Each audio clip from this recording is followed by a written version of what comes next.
Esse é um dos melhores vídeos explicativos que já vi.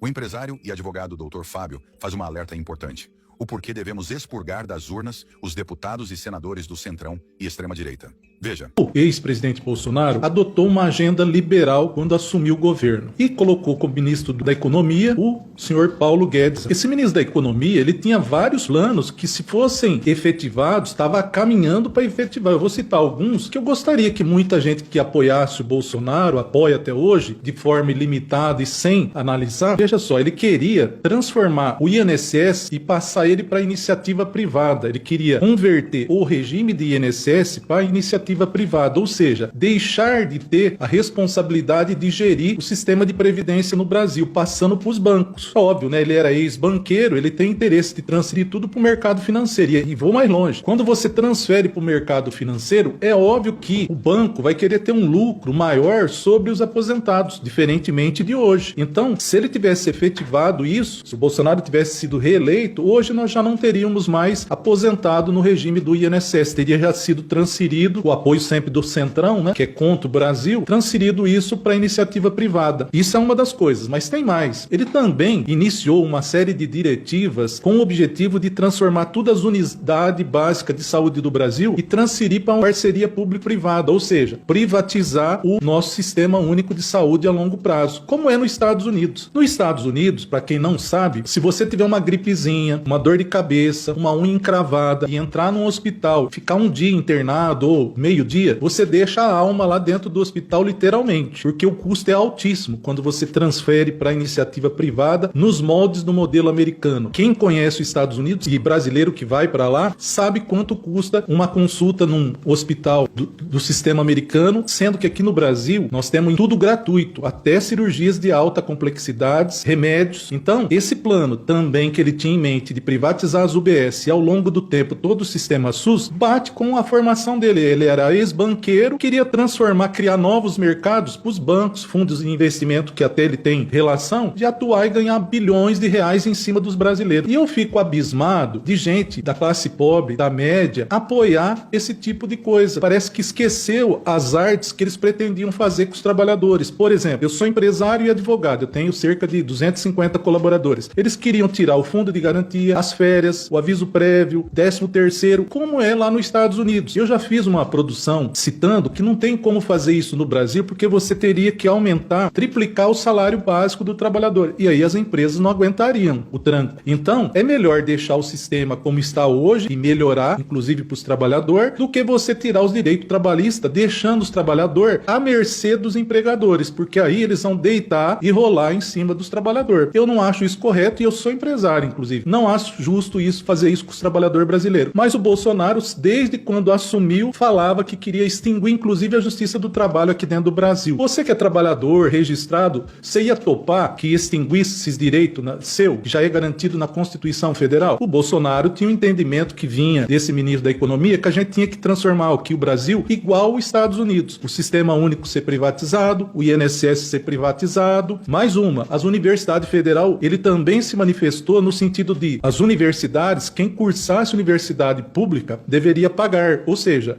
transformar ela em particular também. Veja, é tudo absurdo. E nós temos ainda milhões de brasileiros que, por inércia ou por falta de conhecimento, ainda aderem a essa agenda liberal, que significa o sacrifício da maior parte da população, porque a maior parte da população brasileira é pobre e média. A classe alta é 2% do total da população. Ele ia dirigir a política econômica nossa para 2% da população. Os grandes bancos, os grandes fundos de investimentos, os grandes do agro, os grandes grupos empresariais. A agenda do Centrão, Bolsonaro e da equipe dele era dirigida para esse tipo de coisa.